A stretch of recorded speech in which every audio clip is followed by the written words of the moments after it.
तर अकोल्यामध्ये भाजपच्या महिला पदाधिकाऱ्यांनी तिकीट न मिळाल्यामुळे माजी महापौर विजय अग्रवाल यांच्या निवासस्थानी गोंधळ घातलाय। अकोटफैल एससी वॉर्डमध्ये निवडणूक लढवण्यासाठी इच्छुक शकुंतला जाधव आणि समर्थक नाराज झाले होते।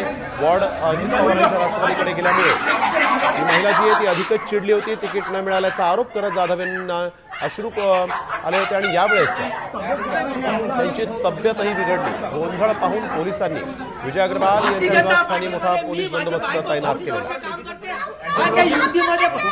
लोकांना तिकीट द्यायला लागले अकोटफैलमध्ये। शांत करा, आम्हाला कमळ पाहिजे, आम्हाला तिकीट पाहिजे। शांत नाही, 32 वर्ष झाले आमचे आले। 32 वर्षापासून मी बायको काम करते कमळासाठी आणि इथं न्याय घ्यावा लागला। फक्त त्या लोकांना तिकीट द्यायला लागले, पैशावाल्या लोकांना तिकीट द्यायला लागले इथं।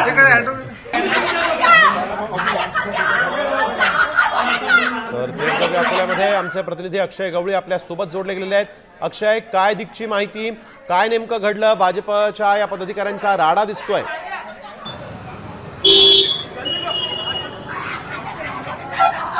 निश्चितच अकोल्यात देखील निष्ठावंतांच्या डोळ्यात अश्रू पाहायला मिळालेले आहे। अकोटफैल भागातील शकुंतला जाधव या भाजपच्या तिकिटावर निवडणूक लढवण्यासाठी इच्छुक होत्या। एसी प्रवर्गातून त्यांचे उमेदवार इच्छुक होत्या। त्या या ठिकाणी जर पाहिलं तर त्यांना हा जो वाट होता, प्रभाग होता, हा राष्ट्रवादीच्या वाट्यावर गेला। त्यामुळे त्यांना तिकीट न मिळाल्यामुळे ते कुठेतरी नाराज झाले आणि आज त्यांनी भाजपचे जे माजी महापौर होते आणि निवडणूक प्रभारी म्हणून सध्या विजय अग्रवाल आहेत, त्यांच्या निवासस्थानी त्यांनी आज भेट दिली आहे। त्या दरम्यान या ठिकाणी त्यांनी मोठा गोंधळ घातला होता। त्यांच्या समर्थक देखील या ठिकाणी हजर होते। या ठिकाणी चर्चा सुरू असताना अचानक त्यांच्या डोळ्यातून अश्रू आले आणि त्यांचा अश्रू अनावर झाल्यामुळे कुठेतरी त्यांचा शुगर देखील वाढला आणि ते चक्कर येऊन जमिनीवर कोसळले।